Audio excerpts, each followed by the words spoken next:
অনেকবার তড়কা বানানোর পরেও সেই ধাবা স্টাইলের যে স্বাদটা সেটা আসছে না।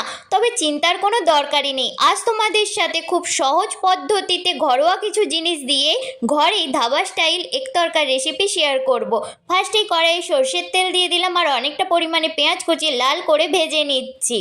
টমেটো কুচি, রসুন বাটা, আদা বাটা দিয়ে একটু ভেজে নেওয়ার পর ঘরোয়া কিছু গুঁড়ো মশলা দিয়ে দিচ্ছি, স্বাদ অনুযায়ী নুন, হলুদ গুঁড়ো, লঙ্কা গুঁড়ো, জিরে গুঁড়ো, ধনে গুঁড়ো আর কাশ্মীরি লাল লঙ্কার গুঁড়ো দিয়ে ভালো করে কষিয়ে নিচ্ছি।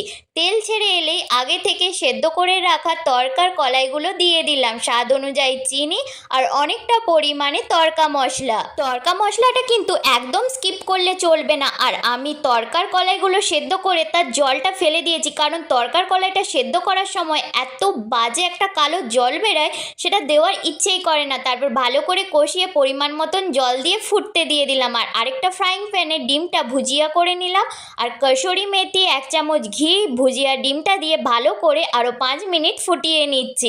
লাস্টে ধনেপাতা কুচি দিয়ে অল্প নেড়ে চেড়ে গরম গরম সার্ভ করলাম।